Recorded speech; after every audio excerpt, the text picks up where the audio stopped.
Hello friend, this is Rani Sharma and आज मैं जो थियरी आपके साथ लेके आई हूँ वो लाइफ से काफ़ी फील्ड थियरी ऑफ लर्निंग है। वैसे तो कर्ट लेविन ने दी है, लेकिन इस थियरी का हमारे जीवन में बहुत ही महत्वपूर्ण रोल है।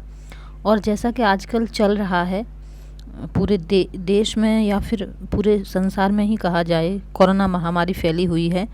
तो उस महामारी से कैसे उभर कर हम लोग निकलें, किस तरह से हम निकलेंगे, वो सारी चीज़ें। तो इनकी जो थियरी है कर्ट लेविन की, उस थियरी में भी ऐसा ही कुछ है। वैसे ये थियरी सीटेट वगैरह में तो नहीं पूछी जाती थी, लेकिन आजकल जैसे रीट का एग्ज़ाम है, अभी आने वाला है कुछ समय में, और भी एग्ज़ाम है, उनमें यहाँ से काफ़ी सारे प्रश्न आते हैं।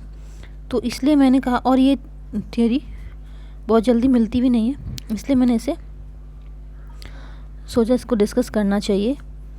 तो इस थियरी में है क्या एक्चुअली, किस तरह से प्रश्न आते हैं, पहले उसके बारे में बात कर लेते हैं, और फिर ये लाइफ में किस तरह से, मतलब क्या क्या है इस थियरी में, सब कुछ हम बात करेंगे, सारी बात सब कुछ बात करेंगे, पूरी थियरी को अच्छे से समझेंगे और आसान भाषा में समझने की कोशिश करेंगे, और लाइफ के ही एग्जाम्पल लेंगे, रियल लाइफ से कनेक्ट करके एग्जाम्पल लेंगे ताकि समझने में आसानी हो।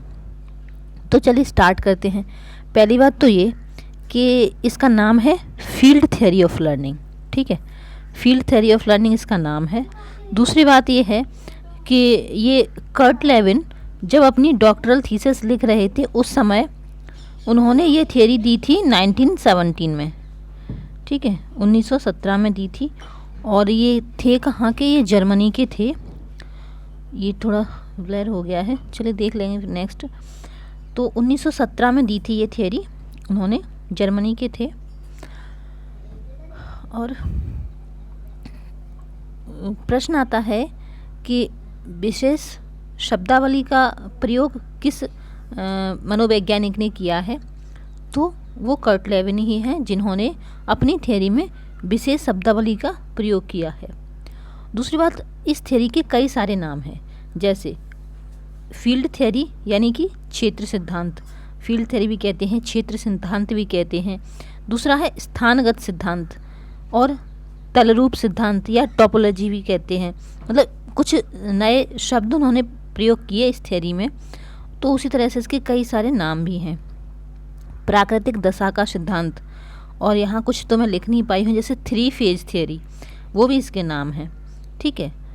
तो इसमें था क्या एक्चुअली, उन्होंने बताया था, किसने, कर्ट लेविन ने, कि व्यक्ति का जो व्यवहार होता है, यहाँ बी से डिनोट किया हुआ है, ये काफ़ी छोटा हो, तो बी व्यवहार यानी व्यक्ति का जो व्यवहार होता है वो कैसे बनता है, व्यक्ति और पर्यावरण के इंटरेक्शन से, या मल्टीप्लाई लिखा हुआ है। तो यहाँ उन्होंने बी को डिनोट किया था, एक लेटर दिया था एफ, और पी यानी पर्सन, और ये यानी एनवायरनमेंट। तो ये पी इंटू ई या फिर पी इंटू ई, इन्होंने बताया था कि व्यक्ति का जो व्यवहार है, व्यवहार इक्वल टू पी इंटू ई, व्यक्ति और पर्यावरण का इंटरेक्शन, ठीक है। दूसरी बात, ये गेस्टाल्टवाद को भी मानते थे, इन्हें गेस्टाल्टवादी भी कहा जाता है। वैसे गेस्टाल्टवादी तो कॉलर, कॉफ्फा, वर्दीमर थे, लेकिन ये भी उसके अनुयायी थे, ऐसा कह सकते हैं, ठीक है। फादर ऑफ गेस्टाल्ट कहा जाए तो वो तो वर्दीमर हैं, वर्टहाइमर जिन्हें कहते हैं, और कॉलर, कॉफ्फा, ये सब उससे जुड़े हुए थे गेस्टाल्टवाद से। और यदि कर्ट लेविन की बात की जाए, या कुट लेविन कुछ लोग कहते हैं, या कर्ट लेविन, जो भी आपको ठीक लगे, नाम ही तो है। तो दूसरी बात है, संज्ञानवादी भी कहा जाता है इन्हें, और संगठनात्मक मनोविज्ञान का प्रतिपादक कह सकते हैं इन्हें, फादर कह सकते हैं, प्रतिपादक कह सकते हैं। समूह गतिशीलता के प्रतिपादक भी इन्हें कहा जाता है। सामाजिक मनोविज्ञान के प्रतिपादक या फादर तो ये हैं ही, ठीक है। अब चलते हैं, इन्होंने कुछ जो जहाँ से प्रश्न आता है कि विशेष शब्दावली प्रयोग की थी, तो वो शब्दावली क्या है। तो सबसे पहली बात तो ये कि उन्होंने 2 फोर्स दिए थे। जैसे मैं डायग्राम के थ्रू समझाना चाहूँगी, पहले भी शॉर्ट में बता देती हूँ, फिर डायग्राम के थ्रू समझाएंगे, थोड़ा लेके चलेंगे। जैसे जिसे सदिश या फिर वेक्टर कहते हैं, जो दो तरह के वेक्टर होते हैं, एक ड्राइव वेक्टर और दूसरा रेस्टनिंग वेक्टर। तो और ये यहाँ तो सिर्फ ये देख लीजिए कौन कौन से शब्द उन्होंने प्रयोग किए थे। तो वेक्टर, टोपोलॉजी यानी तलरूप, और जीवन धारा या लाइफ स्पेस, और प्रेरक शक्ति जिसे हम ड्राइव फोर्स कहते हैं, और बाधक शक्ति यानी कि रेस्टनिंग फोर्स। तो अब चलते हैं थोड़ा सा और अच्छे से समझने की कोशिश करेंगे। जैसे यदि आप नोट्स बनाना चाहें तो लिख सकते हैं आसान भाषा में कि प्राणी का व्यवहार उन सभी कारकों द्वारा प्रभावित होता है जो उसके क्षेत्र या वातावरण में उपस्थित होते हैं। लेविन ने अपने सिद्धांत में व्यक्ति को मनोवैज्ञानिक मानव कहा है, जो कि अपने मनोवैज्ञानिक विचारों से समस्या का निदान करता है। जैसे कि अभी कोरोना चल रहा है तो लोग किस तरह से वैक्सीन खोज कर रहे हैं, बना रहे हैं, और मतलब जो भी हो रहा है उन्होंने क्या कहा है, व्यक्ति को मनोवैज्ञानिक मानव कहा है, जो कि अपने मनोवैज्ञानिक विचारों से समस्या का निदान करता है। तो पिछले साल भी समस्या का निदान किया था और अभी भी कर रहा है, क्योंकि सरवाइव तो करना ही है किसी तरह से। जो लोग जल्दी हार मान लेते हैं वो चले जाते हैं इस दुनिया से, लेकिन कुछ लोग हैं जो लगे रहते हैं स्ट्रगल करने में और आखिरकार उनकी समस्याओं का समाधान हो भी जाता है। तो यही कर्ट लेविन ने अपनी थ्योरी में कहा है। ठीक है, अब अन्य नाम मैंने बता ही दिए और डिनोट कर के भी मैंने बोर्ड पे बता दिया है, लेकिन फिर भी आप नोट्स बनाना चाहें साफ साफ उसमें समझ में नहीं आया था बोर्ड पे, तो आप यहाँ लिख सकते हैं। इससे लेविन के अनुसार मानव व्यवहार व्यक्ति और वातावरण का प्रतिफल है। ठीक है, तो B = F P × E। B का मतलब होता है बिहेवियर, F फॉर फील्ड, और P फॉर साइकोलॉजिकल पर्सन, और E फॉर एनवायरनमेंट। ठीक है, अब जो कर्ट लेविन का क्षेत्र सिद्धांत था उसमें उन्होंने क्या कहा था, फोर्स फील्ड एनालिसिस। किस तरह से हमारी लाइफ में दो तरह के फोर्स होते हैं। जैसे हम कोई काम करते हैं तो मान लीजिए हमें कोई काम करना है, कोई लैंग्वेज सीखनी है या कुछ भी करना है, ठीक है।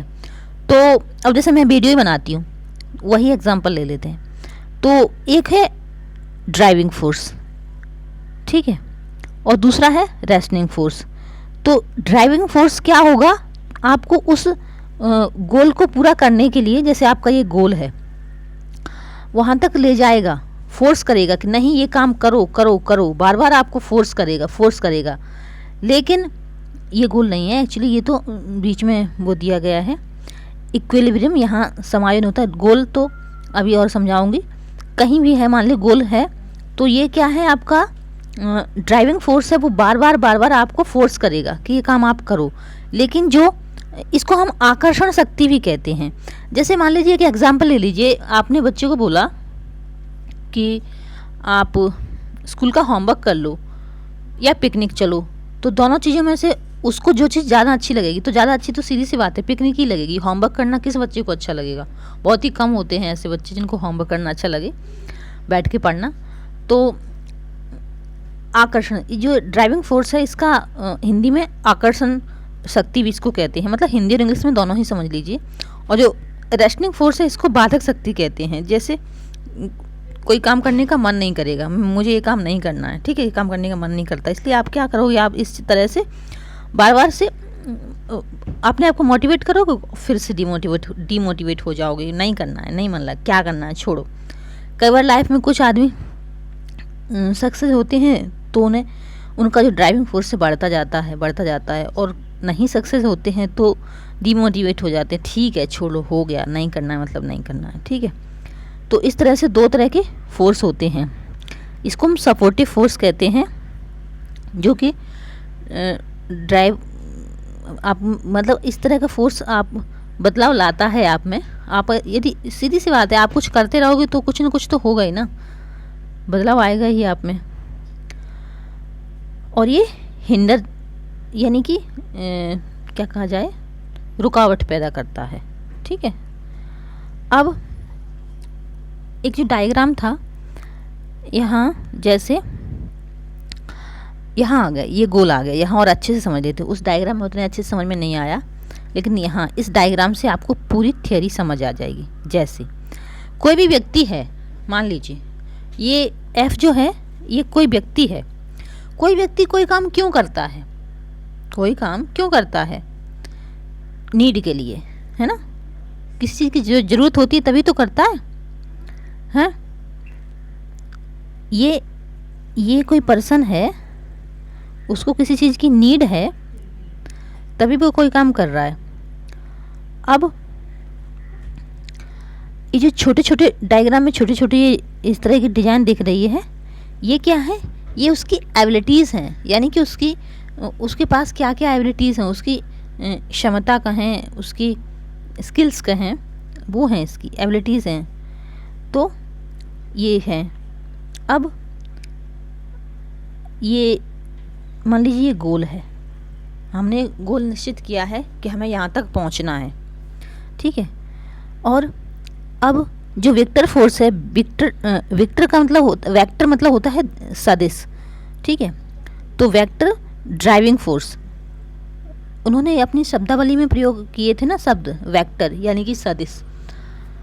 सदिश जो दो तरह के होते हैं, एक तो ड्राइविंग फोर्स होता है सदिश, जो आपको अभी थोड़ी देर पहले मैंने बताया कि आप जो गोल पाना चाहते हो उसकी तरफ धकेलेगा, फोर्स करेगा, ठीक है। अभी जैसे कोरोना में कई सारे लोग हैं वो स्ट्रगल कर रहे हैं, हमें जीना है किसी भी तरह से, ठीक है, और वो सर्वाइव कर भी जाते हैं, जी भी जाते हैं, लेकिन कुछ लोग हार मान लेते हैं। तो ये थ्योरी काफ़ी इंटरेस्टिंग है, लाइफ से कनेक्टेड है। वैसे तो सभी कुछ लाइफ से कनेक्टेड है, लेकिन कुछ थ्योरी हैं जो हम हमेशा देखते आते हैं, समझते हैं, इसलिए हमें ज़्यादा अच्छे समझ आती हैं, जिन्हें नहीं पढ़ने पर भी हमें समझ आ जाती हैं। तो ये मैं बता चुकी हूँ कि एक ड्राइविंग फोर्स होता है, वो हमें फोर्स करता है हमारे गोल तक पहुँचने में। और जो रेस्ट्रेनिंग जो फोर्स होता है, रेस्ट्रेनिंग फोर्स होता है, वो क्या करेगा? हमें धकेलेगा, ठीक है। अब ये कुछ बैरियर्स हैं, आते ही हैं। हम कुछ गोल पाना चाहते हैं तो कई सारी रुकावटें, बाधाएं आती ही हैं, लेकिन कई बार अपॉर्चुनिटी भी आती हैं। तो लाइफ में हम कोई भी काम करते हैं तो अपॉर्चुनिटी और बाधाएं दोनों ही चीज़ें आती हैं, ठीक है। तो हमें उनसे किस तरह से बैलेंस बना के लाइफ में आगे बढ़ना है, वो हमारी एबिलिटीज़ पर निर्धारित करता है, ठीक है। अब प्रश्न में पूछते हैं कि साइकोलॉजिकल एनवायरनमेंट, ये व्यक्ति के आसपास जो है ये क्या है? उसका साइकोलॉजिकल एनवायरनमेंट है, यानी कि जो चीज़ उसके संज्ञान में है। मान लीजिए कोई बच्चा क्लास में गया, ठीक है, और वो अपने चेयर पे बैठ गया, तो जो चीज़ें उसको दिखाई दे रही हैं वो उसके साइकोलॉजिकल एनवायरनमेंट में आएंगी।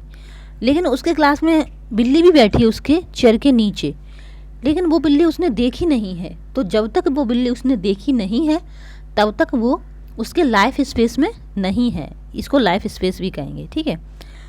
जो ये बाउंड्री है ना, बाउंड्री ऑफ लाइफ स्पेस, ये लाइफ स्पेस की बाउंड्री है। तो जो चीज़ें उसके संज्ञान में नहीं है, जो उसने देखी नहीं है, समझी नहीं है, वो उसके लाइफ स्पेस में नहीं आएगा। लेकिन उसने बिल्ली देख ली, अब वो बिल्ली उसके लाइफ स्पेस में एंटर कर गई, अब वो बिल्ली उसके लाइफ स्पेस के अंदर आ जाएगी, ठीक है। और देखा जाए तो दूसरी जो बाउंड्री आपको दिख रही है उसको कहते हैं फॉरेन हल, ठीक है। ये एक पर्सन की बाउंड्री है, उसके लाइफ स्पेस से जो चीज़ें बाहर हैं वो फॉरेन हल में आती हैं। अब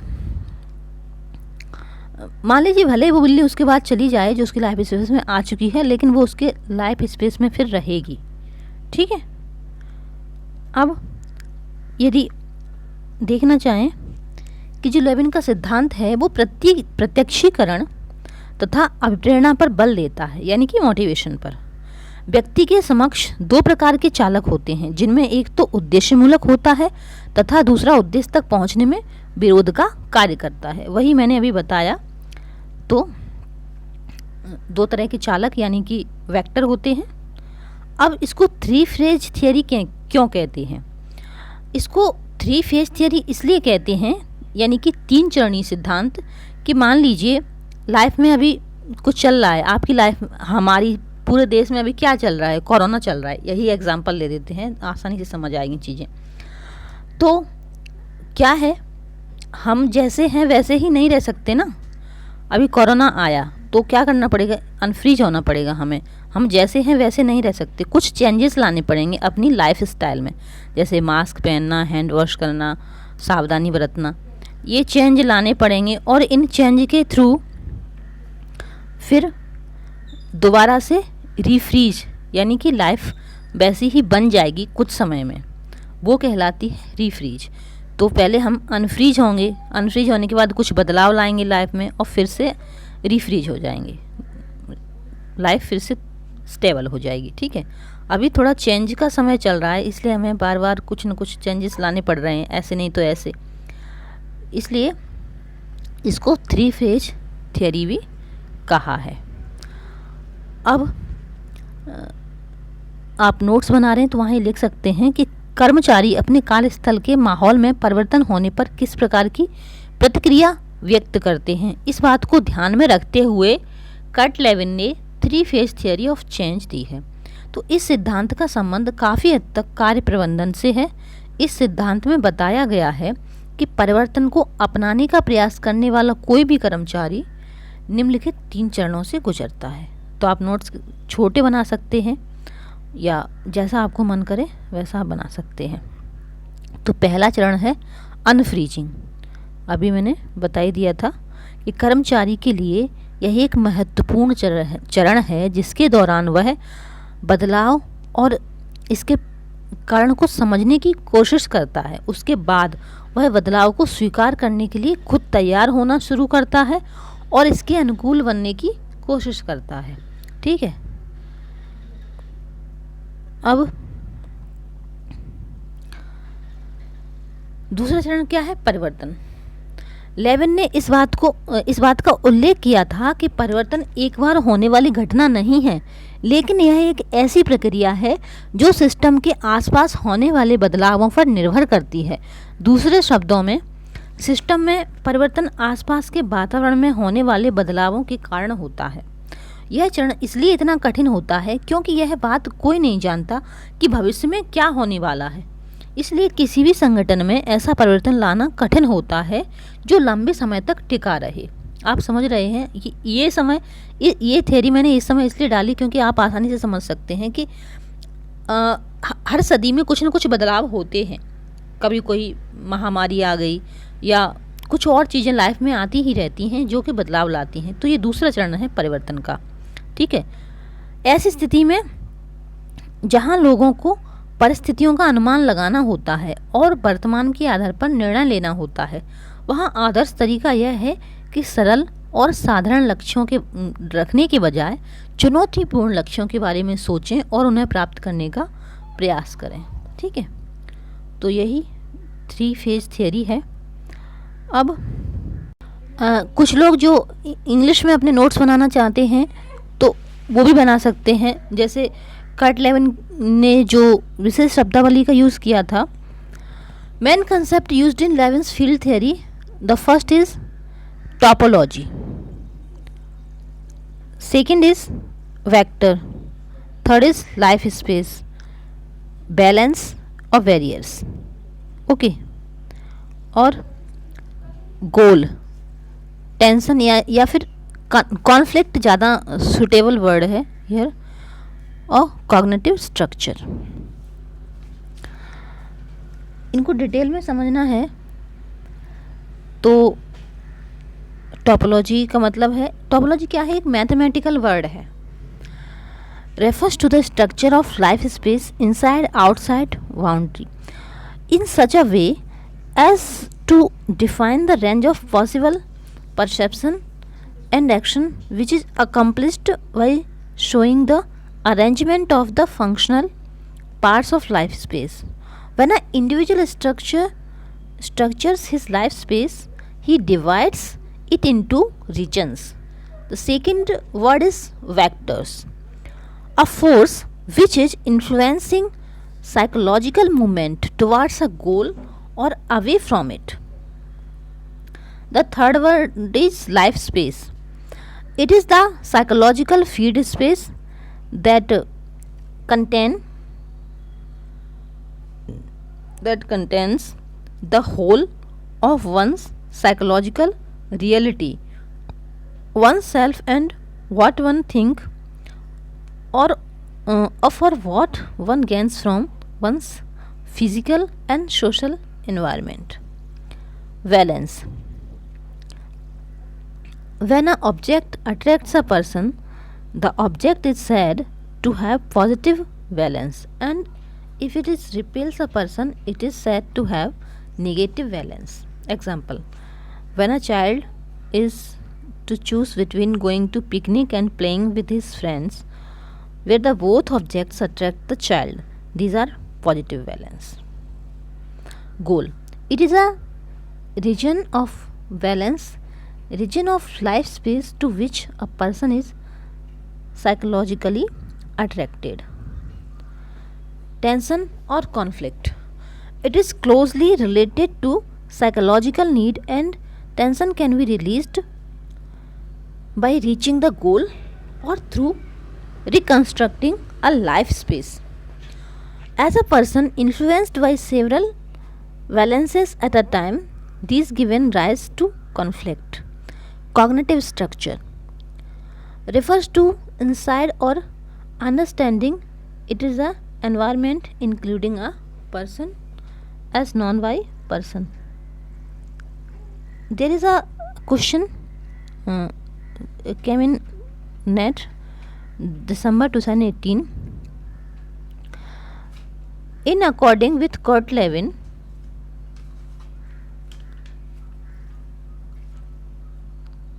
Kurt Levin's concept of life space, the complex of all non-psychological facts that surrounded it is called foreign hull. Answer is foreign hull. Second option is the correct answer. So thanks for watching. अगर आपको theory पसंद आई हो तो share कर सकते हैं जिनको इसकी ज़रूरत है, और लाइक कर सकते हैं, और चैनल पे नए हैं तो चैनल को सब्सक्राइब कर लीजिए। इसी तरह की कुछ और थ्योरीज पढ़ने के लिए और समझने के लिए समय समय पे मैं लाती रहती हूँ जब भी समय मिलता है, या कहा जाए कि मेरा ड्राइविंग फोर्स मुझे पुश करता है तो वीडियो बना देती हूँ, नहीं तो फिर लाइफ में बहुत सारे रेस्ट्रेनिंग फोर्स ही हैं। तो जुड़े रहिए यदि आपको अच्छा लगता है तो। Thanks you so much.